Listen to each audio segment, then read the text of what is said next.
Hello, screenwriters, and welcome to Writing for Screens Ask Me Almost Anything.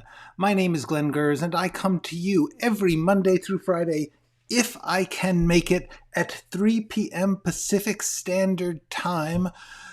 At this time, I'm just letting you ask me anything. But most of the time I have been coming to you at this time in order to do the writing step-by-step project in which I'm writing a script and letting you watch me do it. That is a lengthy project that has lasted for over a year now, and I'm starting to wind that down. So I'm trying to do these other live streams like Ask Me Anything. So please do. If you are live right now, you can ask me anything for the course of this, almost anything, for the course of this hour. If you are looking for screenwriting help, my best help is here. On the first 3 playlists on my channel: Screenwriting Essentials, Screenwriting Tools, Skills, and Craft, and The Process, Being a Writer. This is where I have tried to put together these little videos which have 10 minutes worth of the most practical, simplified tricks and tools and techniques and insights that I can offer about writing and screenwriting. That is where the good stuff is, so I urge you to go to my channel, to the other playlists, and look at the thumbnails. You'll see that each one very boldly says what it's about. Flashbacks, genre, dramatic action, whatever topic I've got there, I try and make it really easy for you to find it just by looking through the list. Some of them you might not understand, but try them out. Things like think in scenes or a process of questions. These are really, really useful ways to understand writing. So that's my pitch. Go to my channel, first 3 playlists, all the goodies are there. Hello, Nathan. Hello, Jean. Hello, Ray. Hello, 99 Precinct. Hello, Aspen Runes. Hello, Malika. Hello, Pezmed. Good to see all of you. Today we are doing an Ask Me Almost Anything, but I'm afraid I have to pause for a second. I thought I could get away without this, but I need to put a Band-Aid on my thumb. I cut my thumb this morning while opening a package, and I am currently bleeding all over the place, so I just need to put, I have these cutesy Band-Aids, which are crime scene Band-Aids.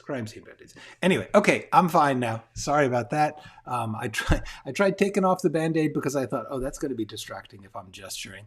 And then I thought even more distracting will be blood smeared all over the place. Hello, Wonder Woman X. I'm preparing for a speech in 2 months. The approach isn't that different from other writing. Any suggestions? Yes, if you've been over my channel, that is my main suggestion for preparing for a speech is look at my process videos. The ones that I would suggest taking a look at especially are use what you have. That's a really good one. Small steps. Process of questions. Those are all how I'm starting something or I'm trying to figure out how to do it. That's where I go, to those things. But you'll obviously have to sort out the creative writing stuff from the speech writing stuff. But the basic approach is always the same, which is write it down, get it on, whatever is on your head, even if it's just, I have to write a speech, write that down. Then start to break it down to, pieces. Once again, small steps. Use what you have is about the idea that, you have something, you have to do a speech. Well, the speech has got to be about something. For whatever it is, you've got to start there. If you think about what do you already have, a topic, a venue, whatever the purpose of the speech is, there are clues there which will help you to start. That is my best advice. Hi, Malika. Thank you. Yes. Yeah, they're funny Band-Aids. Sometimes you just have to have a funny Band-Aid. Okay. I am going to now do the 2 prepared questions I have. They're not super long, but they are good. Also, this one I just get asked all the time. So let's get into it. What are beats? people ask this all the time, partly because when I write, I put beat in the dialogue, and I will talk about that.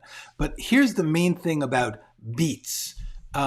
There is no formal agreed upon definition of beats in screenwriting. There is no like screenwriting authority where they've said, okay, this is what a beat is, and they publish like a dictionary. There are actually those for academic writing. There's a thing called the Modern Language Association, MLA guide. There's a Chicago Manual of Style. So there are places where people say, like, these are the rules. There is no such thing for screenwriting. There are a couple of formal elements as far as format. So I would say, look at the only rules that I know of are format. That's really the only thing I can say this is an absolute rule. Otherwise, seriously, there is no formal agreed upon definition of anything in screenwriting. Seriously, like almost everything that you can think of in screenwriting, people do it different ways. People have different beliefs. They have different beliefs about how many acts there are or what an act even is. So what I'm going to tell you here is just what I understand as beats, okay? And what I understand other people use it for.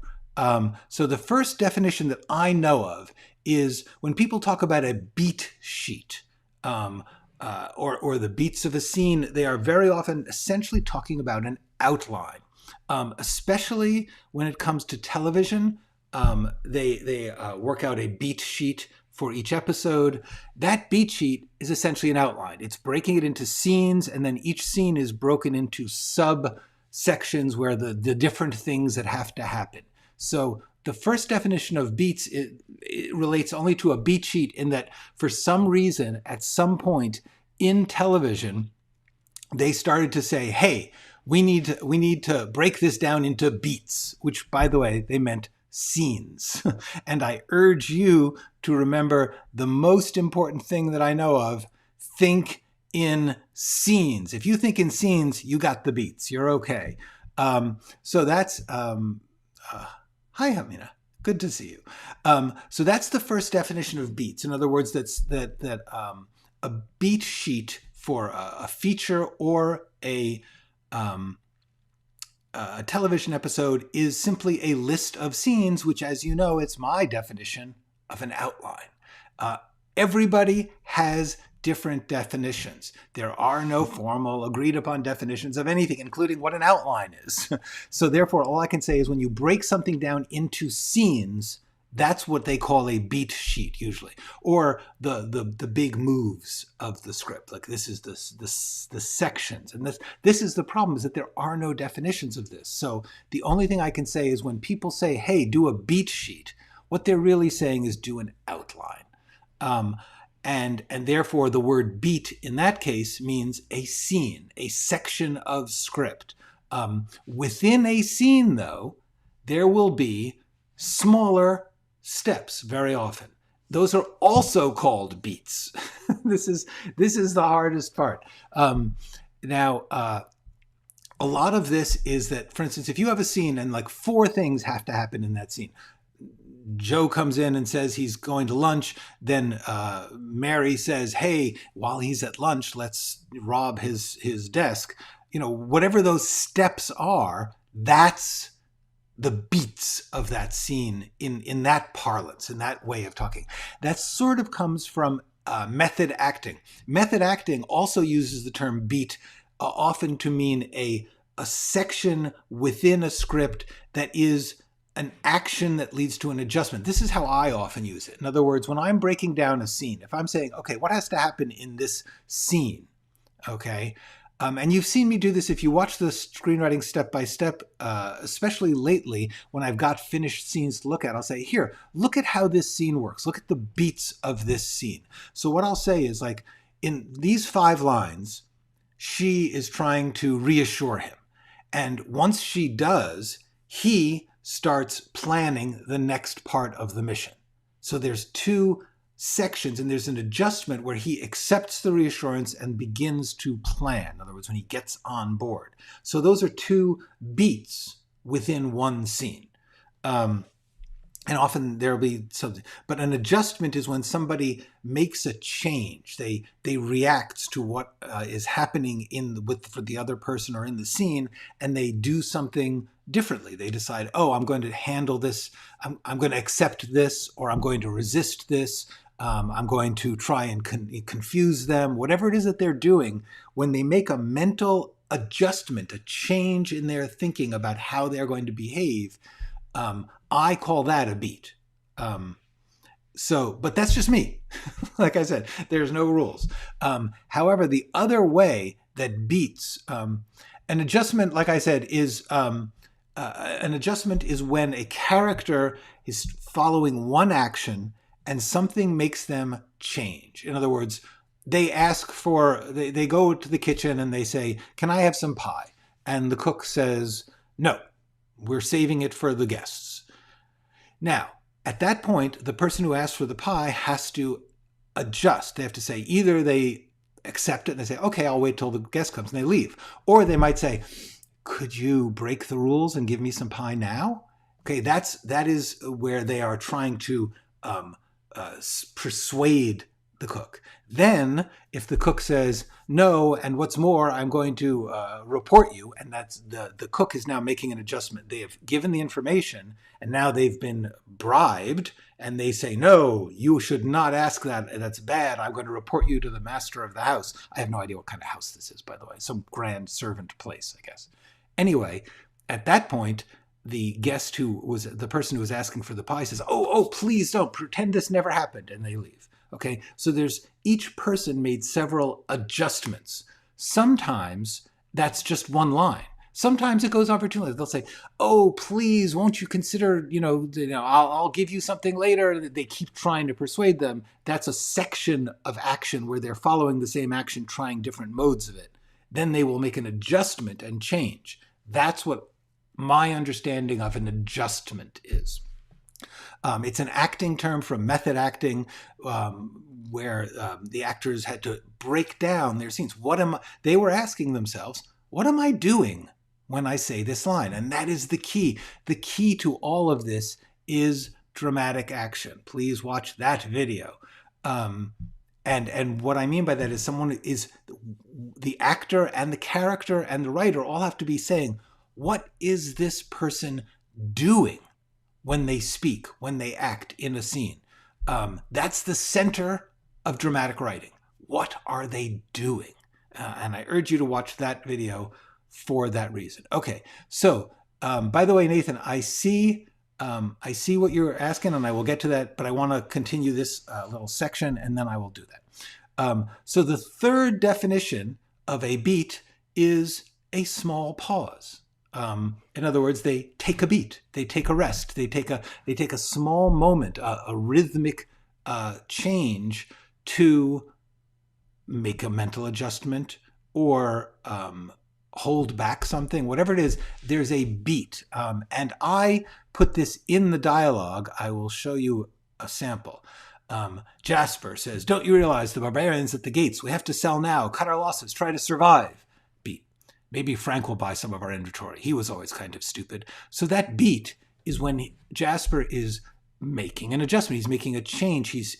I'm putting two sections of dialogue together, and between them,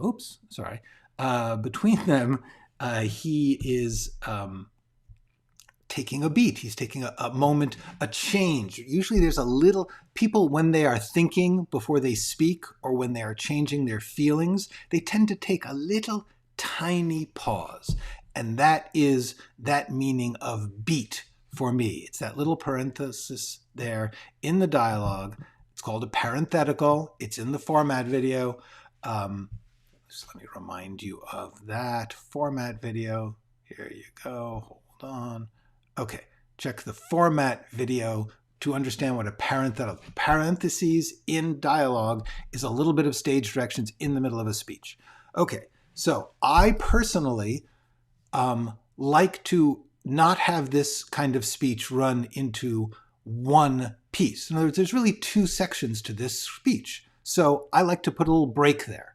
I put a beat. You could put cunning or something. You could put it, but I don't like to hype it. I like to let the words, the characters' moment speak for itself. Their action is telling us that he is changing his mind to a new plan here. So that's what when I use, oh, sorry about that. When I use the parenthetical beat, I am just using it as a small pause. You could also do that in stage directions. Harry walks to the window. He looks out. Beat. Jane, he calls out. And there's that little tiny pause. A pause seems too big for a beat. So those are my understandings of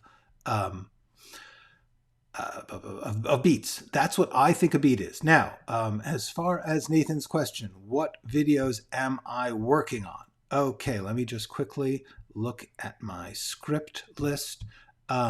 Some of the scripts that I'm working on, I'm trying to do one on rewriting, trying to do one on plot twists, one on getting notes, one on writing style, one on dialogue, one on character, some of those. Those are some of them. And also I'm going to try to do some more live streams on different topics other than the step-by-step project. So that is where we are. Sorry about this. Okay, so let me check what else is going on. Hi, Mark M. Hi, Manga Express. Okay, so now the next question in our list of questions is, this was just the other day, it was from John Frey, and he said, how do you properly change characters' names in a screenplay? The story requires them to change their names, so do you put that name as what the name is going to be with the birth name in parentheses? This is a good question. This comes up in various ways for some people, and it seems very puzzling. For instance, if you got a character who is going to start out and they're called Johnny, and then later on they become Lord Mountflorin. So do you call him Lord Mountflorin or do you call him Johnny? Do you change his name when he becomes knighted? Or what if it's I can't remember his real name. What if whatever Sting's real name was, and you're doing a biopic of Sting, and he starts out as what his real name is or birth name was, and then early on, probably in the first act, he says, "Call me Sting from now on," and changes their legal name to Sting. So, do you call him Sting before he's been Sting, or do you call him Reggie or whatever his real name was, and then put Sting in parentheses? What do you do? I'll tell you, this is not as hard as it looks. Always refer to each character by only one name, if at all possible. In other words, if he's going to be Sting, and he's not going to get his name to be Sting until Act 1, late in Act 1, when you first meet him, Bernard, I think his name was Bernard. Anyway, so the point is, when you first introduce the character, you'll say, Bernard Sumner, I think. Okay, so you'd say, running down the road of this poor shipbuilding town is Bernard Sumner, age 8. We will soon know him as Sting, and you put that in all capitals too. So from then on, you refer to him as Sting because, and the other people don't have to call him that because in that moment of his life, he's being called Bernard or Bernie or whatever. But when you are reading a script, you want to identify each person as a one character, even if they're going to be played by different actors at different ages. That's fine. Partly in production, they need to have the name of the character in the script, in the stage directions and in the dialogue, the character name has to be consistent. If you put two different names, it's Bernard at one point and Sting later, they're going to cast two people. Now, sometimes if you're doing a flashback or an introductory sequence where it's like Sting, age 12, then that's what you do. You call them Sting, age 12, because they're being cast as the child version of themselves. So that's how you tend to do that, is if you're going to do an age difference, then choose the main name for the character, and in parentheses you write Sting age 12 or Sting age 5, whatever it is. But the one thing you don't want to do is try to change the character's name as different people call them. In other words, there's Sting. Somebody might call him Bernie. People might call him Hey You. Doesn't matter. Whatever they call him, that's in the dialogue. That's it. But the stage directions should always call them Sting, and the character name over the dialogue should always be Sting. Gordon Sumner. That sounds right. Okay, good. Thank you. Anyway, so that's the main thing is there's another part to this, which is that very often people will have a character enter who's got a secret identity. Like they're actually the Red Dragon, or they're actually, the killer. And so they will often start by calling him the guy in the blue coat or the mysterious stranger. And they'll say a mysterious stranger walks into the room, and then their dialogue will say mysterious stranger. And then later we'll meet them and their name will be Freddy. Okay, so the problem with that is that then they're going to cast two separate people. Or they're going to make you change the script to make it all Freddy. Okay, so if you are describing them, ideally you would want to say the mysterious stranger who, parentheses, Freddy, in the first time you introduce their character. And then from then on, you just call them Freddy. If you are doing something where somebody has a secret identity and they're actually unknown, like some of the time you don't see their face and they talk with a funny voice and they're a mysterious stranger, then yes, you call them the mysterious stranger. And at a certain point you will say, the mysterious stranger is actually Freddy. But this is something you really try not to do, if at all possible. Also, honestly, most of the time, it's pretty rare that you're going to create a character who has a secret identity and isn't recognizable by the audience. Because the thing about movies is there's actors, they know them. If Daniel Day-Lewis is playing the mysterious stranger and he's playing Freddy, we're going to say, well, that's Daniel Day-Lewis, that's Freddy, unless it's his twin brother. So that's what I have to say about that. In general, try to refer to each character by one name in your script. If there is a casting or secrecy reason that you need to give them a second identity, then either give them the second identity and that they are the mysterious stranger for the first half of the script or in certain scenes.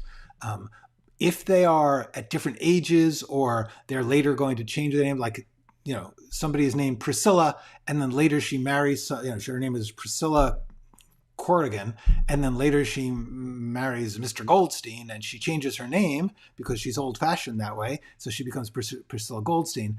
Just choose one name, just choose Priscilla, and always call her Priscilla. And different people will say, Mrs. Goldstein, or it's old Priscilla Corrigan.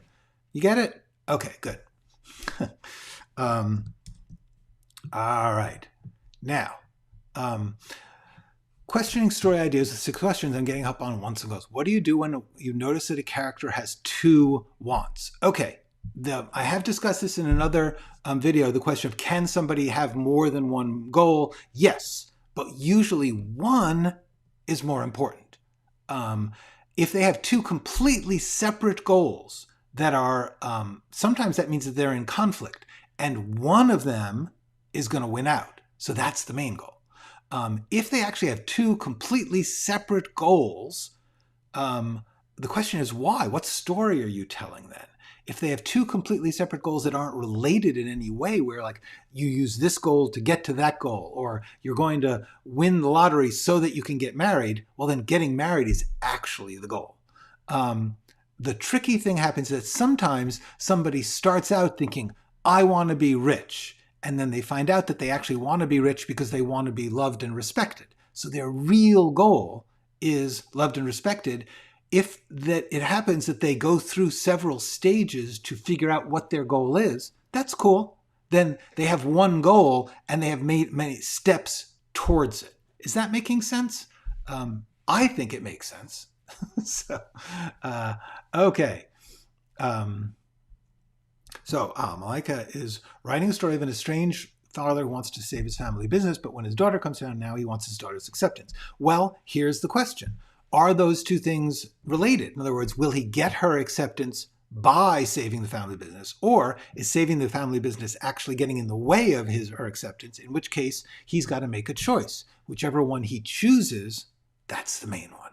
You're allowed to have goals in conflict. You're allowed to have goals that are prioritized, like, oh, I really want to, do X, Y, and Z, but first I have to go to Italy. Then Italy is the main goal. Is that making sense?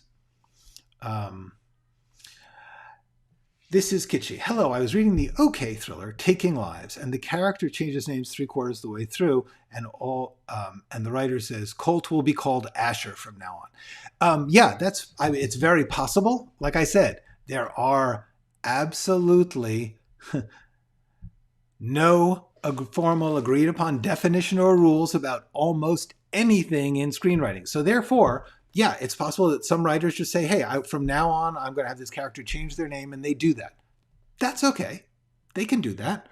You can do that if you really want to. I advise not. I believe that it helps the reader understand. But sometimes if it's reflecting a deep change in a character or a part of their life when they are going under an assumed... See, if they're going under an assumed name, I would still call them Colt, even though he's called Asher from now on in the script. Or if it turns out that his real name is Asher, but he didn't tell anyone that for the first 3/4 of the script, you can do that. I would still call him Colt, frankly, but I don't know. It's not impossible. Frankly, honestly, how many scripts are we going to write where people radically change their identity? It shouldn't be that big a part of our stories. This is not something that, it's like serial killers. I mean, there aren't that many serial killers compared to how many stories have them.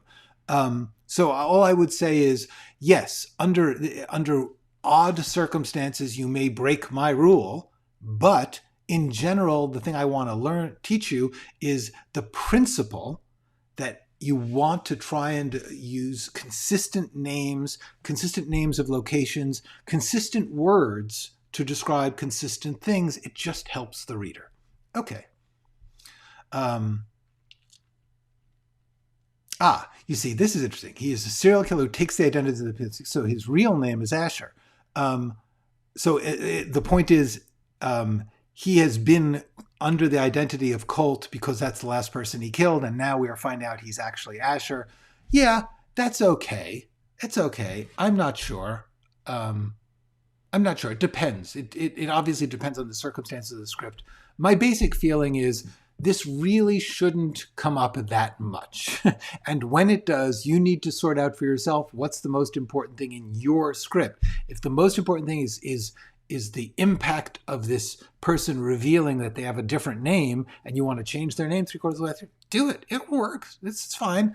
I just believe in general, scripts get muddy, and especially newcoming writers, they don't understand how muddy they are being. And so the best thing I can urge you to do is try to be consistent so that we can follow things. That's my thought about that. Wow, have I really hit the end of... There's 25 people and no questions? Not a question, not an ask me anything question. I am here to be asked anything. If it comes down to it, I will just riff on a couple things, or I'll just go home. Well, I'll turn this off and go to the other room. But you know what I'm saying. So yeah, ask me questions. Let me see what else. What other questions are in my big pile of questions? Usually so many people are throwing questions at me that I don't have time to do the ones that I intended. So I deliberately tried to not pile up my plans ideas here. All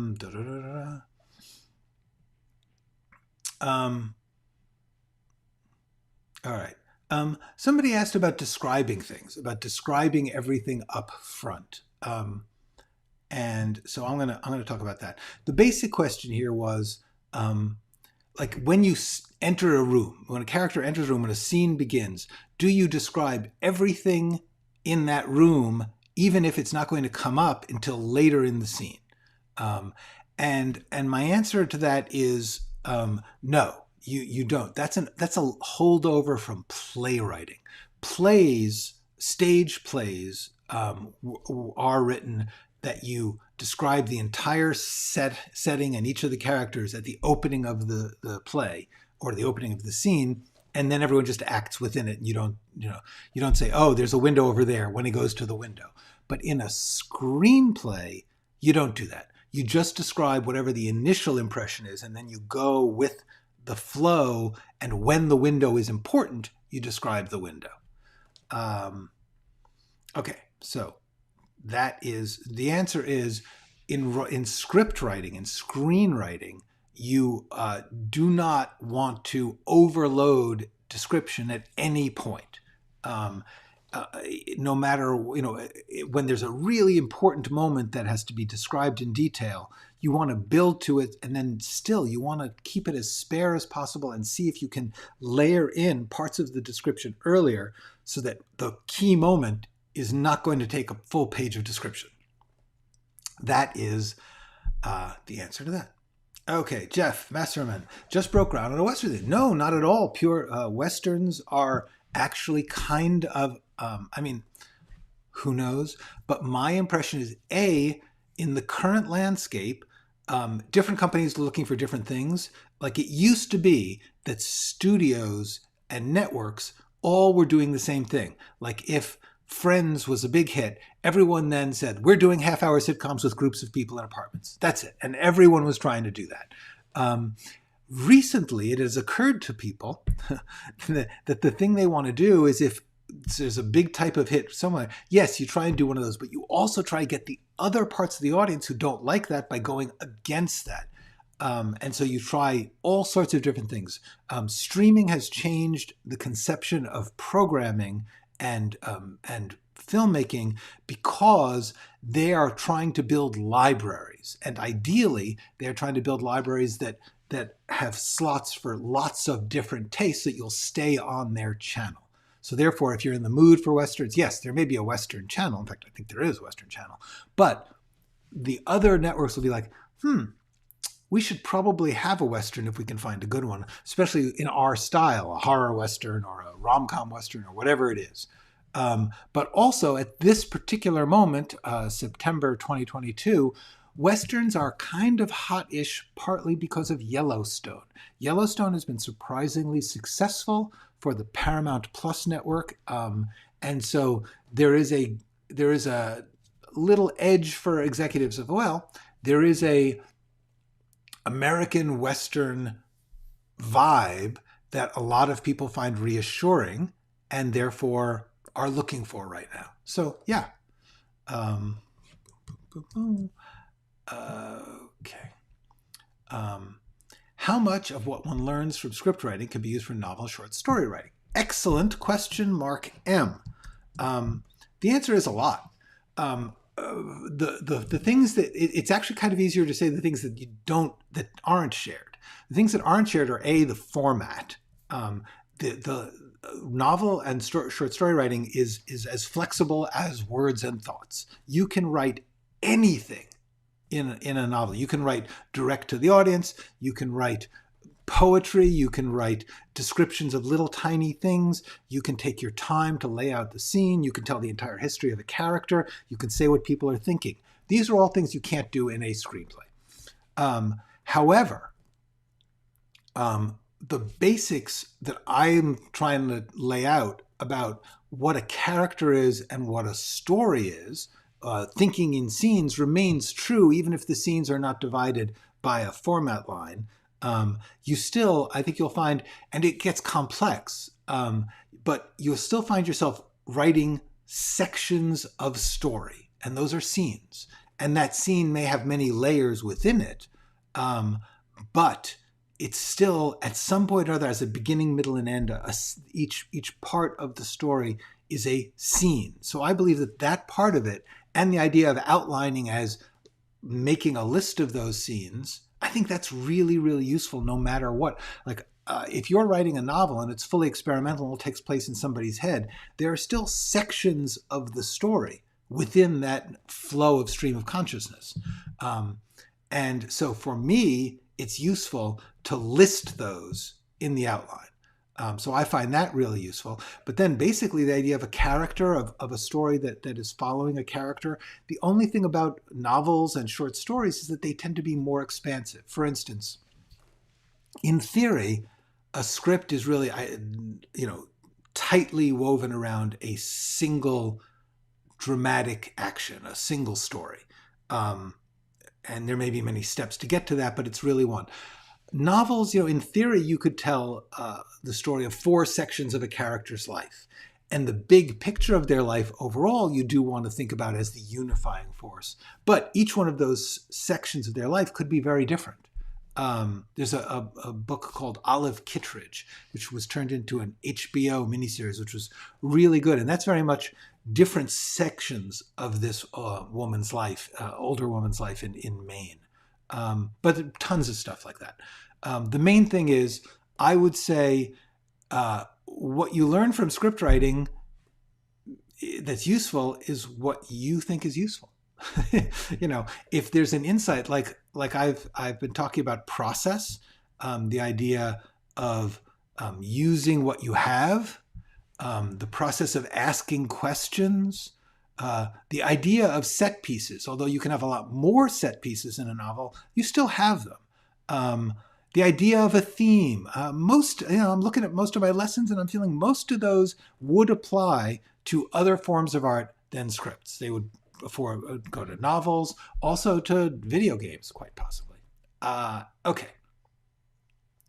Do you know of any examples where a character has 2 goals or wants and collide? Honestly, like most of them.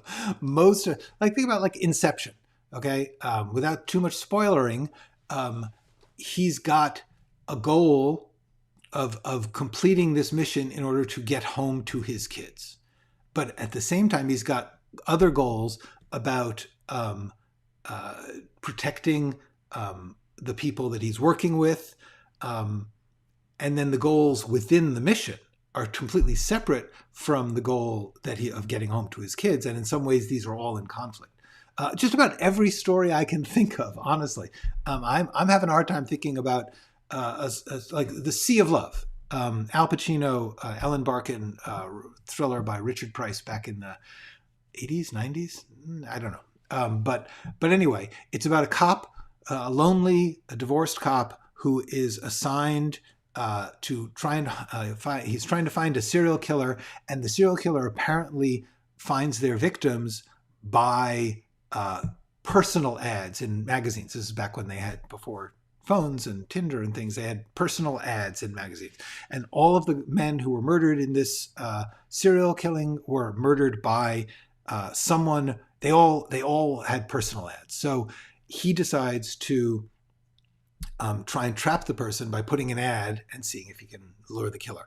The thing is, he meets a woman who he really hits it off with, but she may be the serial killer. He's got conflicting goals. 1, catch a serial killer. 2, connect with this woman. Okay, so you've seen a new Western called Old Henry. I have not, but I love Westerns too. I have heard that twisting screens, you only have a half script. You heard that here. Yes, absolutely. Yeah, it's simply that. The answer is, just remember, when I say a twist in a script, I'm talking about a revelation or an event that radically changes your understanding of the story and characters, so that people you thought were one thing or the goals that you thought they had are radically changed by this revelation or this event. That's a plot twist. Otherwise, there's tons of little twists and turns of every plot. Every plot has tons of twists in the sense of developments. I'm talking about a plot twist where you understand, oh, this person is an entirely different person than I thought they were, or this mission is entirely different, or this country is entirely different, whatever it is. So the thing about that is, when you have a story like that, if you think about it, all the work you're going to do into making the thing that is going to be twisted away has to be convincing. So you have to get all of that done. And then in the second part, you have to get all of that convincing for the new version of that. But each one of those only has half the screen time.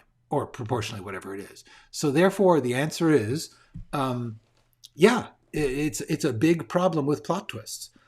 Most stories with plot twists tend to be very superficial. They don't tend to get into depth of character. They just can't. They don't have room. So the answer is, all you can do is make your characters more vivid and convincing in the shorter time they have. Okay. Also getting very close to the point where I'm ready to develop the solo, where one you know very well. Yes. The way to, okay, here's the deal. I am actually sort of closing down my personal consulting business in the next month or so, because there's just only so much time in my life, and I don't have time for it. But Jeff, if you go to writingforscreens.com and contact me,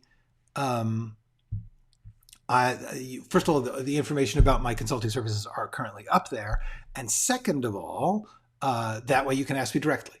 And the answer is, I do coaching. I also read scripts. I'm trying really not to read scripts. Reading scripts is extraordinarily labor intensive for someone like me. I read them carefully and I think about them, and it's just a lot of work. Anyway, so the point is, that's the answer. Hello, Najo. What is the difference between live action and animation writing? I am not really an expert on this. There are people who are, and by the way, I would urge you, again, I have urged you in the past, and I would urge you again to look at the Screenwriting Life podcast, because the people who run that, Meg LaFauve and Lauren McKenna, are very experienced in studio screenwriting, but they also have had experience at Pixar and Disney. So they talk a lot about that stuff. So I would urge you to go to listen to that podcast. The main answer about animation is, luckily there are a lot of interviews with people who do animation writing, and that's what I would urge you to learn the differences, because I've never done animation writing. So I would say Backstory, the online magazine with Jeff Goldsmith, and also the Q&A with Jeff Goldsmith podcast. You're going to find some excellent resources there. And also the On Story podcast, and there's books and things from the Austin Film Festival. Those are really good resources to get interviews with people who are working in the business, not teachers, but actual working professionals. And I urge you to do that and find the people who are doing animation and listen to their interviews, read their interviews, find out what they do, because I honestly don't know. Okay. In Ever After, Danielle Cinderella is played by Drew, wants to recover her house and also wants to be in a relationship with the priest. Struggles with this. Yes, absolutely. That is a good point. Cool. We're talking Westerns, Bone Tomahawk, Slow West, and Godless miniseries are also, they all are all excellent, very different. Hi, Larry. Cool. Yes, in TV Squid Games, the main character wants money, but also wants to save all the partners, though he must also beat them. Very good point, Laura. What Laura's doing is pointing out stories where characters have more than one goal, and the goals are in conflict. Okay. What do you do when you coach people? Hi, Sadie. Nice to meet you. It depends on what they need. Some people they want to talk out their ideas, and they're just basically asking for support and reassurance and guidance. It kind of depends on what people are looking for. The whole point of coaching is it's supposed to be working with you on what your specific problem is. Some people are like, I don't know how to get my work done. I have all these great ideas, but I can't get it done. And I'll talk to them about, well, when do you write? How do you write? What are the things that you feel are getting in the way? Which frankly are all the questions that I would say to you to ask yourself. Ideally, everything I'm saying to you, I will actually have already said in my videos. And that's really the most important thing I want to say, is that honestly, everything I have to say, I am trying to put into this channel, into these first 3 playlists, so that you know, you don't need me. It's here. It's there for you whenever you want. What was the podcast name? I will tell you. The Screenwriting Life podcast is excellent. Also, the Q&A with Jeff Goldsmith podcast. He also has a really amazing online magazine called Backstory, where he does really detailed interviews. He also publishes scripts sometimes, and he just a lot of great material here. And then there's a podcast called On Story by the Austin Film Festival. Those are all good podcasts. In one of your videos, you said a plot is how you tell the story. Yes, if you have two lead characters, couldn't the plot change depending on which character is pointing? Well, yes, that's exactly the point. Is that you have a story with two lead characters. That story is happening to those people. In other words, their lives are happening, and they are going to have certain events happen in their life and certain things they want, et cetera, et cetera. That's the story of their life, of their experience with each other. Which person you decide to show at which time is the plot. You could tell the entire story from one side or the other, or you can go back and forth. How you decide to do it, that's the definition for me of plot. Plot is the structure by which you tell the story. The story remains the same. If you choose to tell it out of order, cool. But if you choose to tell it in chronological order, cool. That's how you have set up the plot, because you think that will be steering the audience to the kind of suspense and revelations that you are interested in. Different people would plot the same story differently. Okay. Good. Look at that. We got things done. All right. Cool. So I'm gonna start to head towards shutting down for the day. But I think we've answered some good questions, and I was trying to think of more. I mean, movies where character has two goals and wants in conflict. I'm actually trying to think of a story where they don't. Malika's question: do you know examples of a movie where a character has two goals or wants in conflict? The real puzzle is, can you think of a character where they don't have that? Like, I don't know, like The Hobbit. The character wants to stay home safe in the Shire and stay in their little hobbit hole, and they want to save the world because of this ring. Cool. All right. Good example of the book made the Expanse. Leviathan Awakens. The plot changes point of view, the story, if you are the cop or the captain. Yes. If you really think about it, any story, if you step back and look at how they are telling it, you will recognize the plotting in that, like, they'll stop a scene before somebody does something so that you're waiting to see what they did about that stuff. That's plotting. The truth is, in their lives, they did the thing and then they moved on, and everything is told in chronological order. And you stick with one person because that's who you are. Okay. Good. I think we're just going to stop now. So great. Have you have a fabulous evening. Stay cool if you are anywhere in the heat dome, and go write something.